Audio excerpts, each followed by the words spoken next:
कोई रिटायर आदमी है, पेंशन आ रही है, वो कहाँ इन्वेस्ट करे? तो इसमें भी एक रूल है, पैसे बचाने का पार्ट, एक पैसा बढ़ाने के पार्ट, राइट? तो 25 साल का कोई बंदा है तो 90% पैसे बढ़ाने वाले में डालो, उसमें भी इक्विटी ज़्यादा डालो। बट कोई 60 साल का है, वो एक तो कमा भी नहीं रहे, उनको नीड्स भी है, तो उनका फोकस होना चाहिए ऑन पैसे बचाना।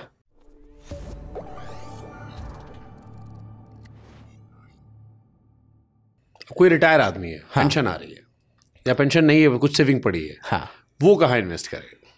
तो इसमें भी एक रूल है, आप जैसे इन्वेस्ट कर रहे हो, इन्वेस्टमेंट के दो ही पार्ट्स है, एक पैसे बचाने का पार्ट, एक पैसा बढ़ाने के पार्ट। जो कम उम्र का है उनका पैसे बढ़ाने का पोर्शन बहुत ज़्यादा होना चाहिए एज कम्पेयर टू पैसे बचाने का पोर्शन, राइट? तो 25 साल का कोई बंदा है तो 90% पैसे बढ़ाने वाले में डालो, उसमें भी इक्विटी ज़्यादा डालो, और बाकी आप फिक्स्ड इनकम एफडी में डालो। बट कोई 60 साल का है तो उनको, बिकॉज वो एक तो कमा भी नहीं रहे, उनको नीड्स भी है पैसों की, तो उनका फोकस होना चाहिए ऑन पैसे बचाना। तो उनका ज़्यादातर पैसे जाना चाहिए इनटू एफडीज, बॉन्ड्स, और कम पैसे जाना चाहिए इनटू इक्विटीज़। मान लो कोई आदमी उसका है, मिडिल क्लास है, 20 लाख रुपए बचा के रखा है, हाँ, वो कहाँ इन्वेस्ट करे? अगर ये आपका पहला 20 लाख रुपए है तो आप सेफ इन्वेस्टमेंट से शुरू करिए। सबसे पहला इन्वेस्टमेंट आपका एफडी होगा, मान लीजिए 10 लाख रुपए आपने एफडी में डाला। फिर उसके बाकी जो 10 लाख रुपए है आप थोड़े से हायर रिस्क हायर रिटर्न में डालिए, क्योंकि इन्वेस्टमेंट में एक मंत्रा है, अब रिस्क के बिना रिटर्न नहीं आता, राइट? आप सेफ इंस्ट्रूमेंट में डालोगे कम रिटर्न आएगा, हायर रिस्क इन्वेस्टमेंट में डालोगे हायर रिटर्न आएगा। बट इसका मतलब ये भी नहीं कि आप हाईएस्ट रिस्क में डाल दोगे, उसमें पैसा डूबने का भी चांस है।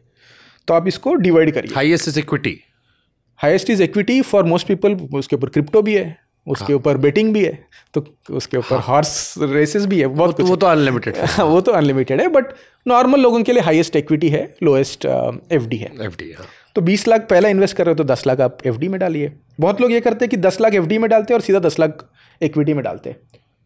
तो ये दो एसेट क्लासेस है which are far apart in terms of risk return. True. तो वो सडनली इक्विटी गिर गया तो वो उनको लगता है 15 ही बचे। हाँ, उनको लगता है 15 ही बचे। तो इनके लिए इनको एक ब्रिज करना ज़रूरी है एफडी और इक्विटीज़ के बीच में। यहाँ पर बॉन्ड्स जैसे इंस्ट्रूमेंट्स आ जाते हैं बीच में, जो एफडी से थोड़ा ज़्यादा रिस्की है बट इक्विटी से कम रिस्की है। एफडी से थोड़ा ज़्यादा रिटर्न देते हैं, इक्विटी से थोड़ा कम रिटर्न देते हैं। और बॉन्ड्स के बाद इंस्ट्रूमेंट लाइक गोल्ड आ जाते हैं, गोल्ड में डालिए, इन्फ्लेशन प्रूफ है, और उसके बाद इक्विटीज आता है। तो 20 लाख है तो 10 लाख एफडी में डालिए, 2-3 लाख बॉन्ड में डालिए, 2-3 लाख गोल्ड में डालिए, 5 लाख इक्विटी में डालिए, ऐसा पोर्टफोलियो बनाइए। अगर आपको 5 स्टूपिड मिस्टेक बतानी हो जो लोग पैसा कमाने की बात करते हैं। 5 मैंने क्या किया, मैं याद कर रहा हूँ। आई थिंक सबसे पहला ट्रेडिंग, दूसरा लेवरेज। आपके पास जितना पैसे है उतना इन्वेस्ट करिए, आप कभी भी औकात से ऊपर नहीं, औकात से ऊपर नहीं करिए। दूसरा, नहीं तो कर्जा बढ़ जाएगा। नहीं तो कर्जा बढ़ जाएगा, और इंडिया में पता ही आपको कर्जा कितना महंगा है। तीसरा है नॉट हैविंग एन एक्सपेक्टेशन। मतलब आप कोई भी इन्वेस्टमेंट करते हो, आपका माइंड में एक एक्सपेक्टेशन होना चाहिए कि मैं 10% कमा रहा हूँ, 12% कमा रहा हूँ, 15% या 20%, नहीं तो आप हमेशा डिसअपॉइंटेड रहोगे। तो हैव एन एक्सपेक्टेशन, अंडरस्टैंड कि मैं जो इन्वेस्ट कर रहा हूँ मैं इस पर्पस के लिए कर रहा हूँ, इस रिटर्न के लिए कर रहा हूँ। नहीं तो आप उसको इन्वेस्टमेंट को आप डिस्टर्ब करना चाहोगे, एंड डिस्टर्ब करते हो तो आपका पैसा बनेगा नहीं। चौथा सोच रहा हूँ और क्या, जहाँ दुनिया जा रही है वहाँ मत करो। फोमो इन्वेस्टिंग आप मत करिए। डोंट लुक एट कि पिछले 3 साल में क्या हुआ है, मैं उस पे मैं बेट लगाता हूँ। वो आपको वो नहीं देगा। और 5वां, साइज़ पे आप ध्यान दीजिए। मैं बहुत लोगों को देखा हूँ जो इन्वेस्टमेंट साइजेस, मतलब उनका घर होगा 10 करोड़ का बट इन्वेस्टमेंट करेंगे 5 लाख, राइट? तो उससे कुछ नहीं होना आपका। अब ये 10 गुना भी बढ़ जाएगा 50 लाख से, क्या है? मतलब आप साइजिंग करिए कि आपके पास क्या प्रॉपर्टी, आपका नेटवर्थ क्या है, उस नेटवर्थ के हिसाब से। चलो मैं इसी पे क्वेश्चन पूछता हूँ कि कोई आदमी कैसे ये डिसाइड करे कितना पैसा मुझे इन्वेस्ट करना है, कितना पैसा मुझे इमरजेंसी में रखना है, या कितना पैसा मुझे लिक्विड में रखना है, कौन सा शेयर मार्केट में जाएगा, कौन सा गोल्ड में जाएगा। कोई भी इंसान अलग अलग हो, आपकी सैलरी का या आपके इनकम को कैसे डिसाइड करे वो? ओके, तो मैं एक 25 से 30 साल वाले का एग्जांपल लेता हूँ। आइडियली मेरे को लगता है कि जो पैसा आता है उसमें it should be 40-30 kind of ratio. आपने 1 लाख रुपए कमाया, उसमें 20-30 हज़ार रुपये तो आपका टैक्स में चला जाएगा। अब 70-80 हज़ार रुपये है, उसमें से 40% मतलब 1 लाख का 40% 40 हज़ार आप खर्च कर सकते हो। बाकी जो 30,000 है वो आपको इन्वेस्ट करना चाहिए। और इन्वेस्टमेंट भी जब करते हो, emergency fund is not linked to your salary. आपको बस 2-3 साल खर्चे का आपको वो करना है। आपने अगर वो कर लिया, उसके बाद आपको इमरजेंसी फंड में डालने की ज़रूरत नहीं है। तो मान लीजिए आपका 1 लाख सैलरी है और 40 हज़ार का खर्चा है, तो 2 लाख का हो गया 40 हज़ार इंटू 24, तो ऑलमोस्ट 10 लाख रुपए आपके इमरजेंसी फंड के हो गए। आप जब 30,000 में इन्वेस्ट कर रहे हो, 30,000 से सबसे पहले इससे इमरजेंसी फंड पूरा करिए। 30,000 आप करते रहिए जब तक आपका 10 लाख हिट नहीं होता। 10 लाख जैसे हिट हुआ तो आप इमरजेंसी फंड में डालना बंद कर दीजिए। अब आप पोर्टफोलियो बिल्डिंग पे आप ध्यान दीजिए। पोर्टफोलियो बिल्डिंग इमरजेंसी फंड भी हम एफडी में डाल दें? इमरजेंसी फंड आप एफडी में डाल सकते हो, बॉन्ड्स में डाल, जो भी सेफ इन्वेस्टमेंट है।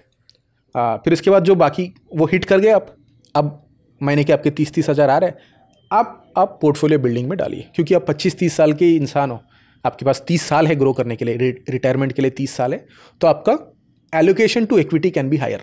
तो आप 80% पैसे इक्विटी में डालिए, बाकी जो 20% है उसमें 10% गोल्ड, 10% एफडी में डाल के रखिए, एफडी या बॉन्ड्स में डाल के रख दीजिए। और जैसे जैसे आपका उम्र बढ़ता जाएगा, वैसे वैसे आप इक्विटी का एलोकेशन कम करते रहोगे और गोल्ड और एफडी का एलोकेशन बढ़ता जाओगे। बिकॉज आपके पास समय कम है, कंपाउंडिंग का, रिस्क लेने का आपका कैपेबिलिटी कम होता जा रहा है। ओके जो आदमी कम पैसा कमा रहा है वो क्या करे? इसका मतलब जो हैंड टू माउथ वाले लोग हैं, जैसे दिल्ली एनसीआर में बहुत सारे लोग होंगे, बॉम्बे में होंगे, जो 30,000 की सैलरी कमाते हैं, जैसे तैसे 25,000 चलता है, 5-6 हज़ार रुपये बच जाते हैं। इसके लिए मैं आपको एक रूल ऑफ 72 बताता हूँ। रूल ऑफ 72 ये कहता है कि आप लेट से 12% इंटरेस्ट कमा रहे हो आपके इन्वेस्टमेंट में, तो 72 डिवाइड बाई 12, 72 को आप आपके इन्वेस्टमेंट रिटर्न से डिवाइड करिए, उतने साल में आपका पैसा डबल होगा। राइट? आप लेट से 15% कमा रहे हो, तो 72 डिवाइड बाई 15, तो लगभग 5 साल में आपका पैसा डबल होगा। जो 30 साल का बंदा है, उसके पास 30 साल है, आप 12% से भी डबल करते हो, तो हर 6-6 साल में डबल होता जाएगा। 6 साल में 2 गुना, 12 साल में 4 गुना, 18 साल में 8, 16, 32। राइट? आप कम भी कमा रहे हो, आज जो आप 1 रुपया सेव कर रहे हो, वो 30 साल में इट कैन बिकम 32 टाइम्स। चलो इन्फ्लेशन थोड़ा सा ले जाएगा, फिर भी आपका 10 गुना हो जाएगा। जो हैंड टू माउथ भी है, वो अपने सैलरी का 10% भी सेव करते हैं और वो 30 साल तक छोड़ देते हैं, तो 10 साल बाद वो 10% विल बी इक्विवेलेंट टू आज का सैलरी। राइट? तो आज थोड़ा सा कोशिश करिए, 10% निकाल के रखिए, थोड़ा सा कैलकुलेटिव हो जाइए, वो आपको टाइम के साथ देगा। एफडी और बॉन्ड के बारे में सबसे बड़ा मिसकंसेप्शन क्या है? हाँ, इससे पहले मैं थोड़ा सा बॉन्ड समझाता हूँ, फिर मैं एफडी पर आता हूँ। तो एफडी, जैसे हमने बोला कि हमने जो लोन दिया है बैंक को, that is called an FD, और हर एफडी के लिए एक अकाउंट खुलता है बैंक के पास, उसको एफडी अकाउंट कहते हैं, और बैंक आपसे लोन ले रहे हैं। और बैंक के अलावा भी बहुत सारे लोग हैं, जैसे कॉर्पोरेट्स हैं, उनको भी पैसा चाहिए, वो लोग तो एफडी खोल नहीं सकते, आरबीआई अलो नहीं करता, तो उसके लिए उनके लिए बॉन्ड करके एक इंस्ट्रूमेंट है। मान लीजिए आप एक कॉर्पोरेट हो, आपको 1 करोड़ रुपये पैसा मार्केट से उठाना है। आप बोलोगे कि मैं 100 बॉन्ड इशू कर रहा हूँ, हर एक बॉन्ड 1 लाख रुपए का है। ये बॉन्ड जिस बंदे के पास भी होगा, मैं उसको हर महीने 1-1 हज़ार रुपये का इंटरेस्ट दूंगा और 3 साल बाद वो 1 लाख रुपये लौटा दूंगा। राइट?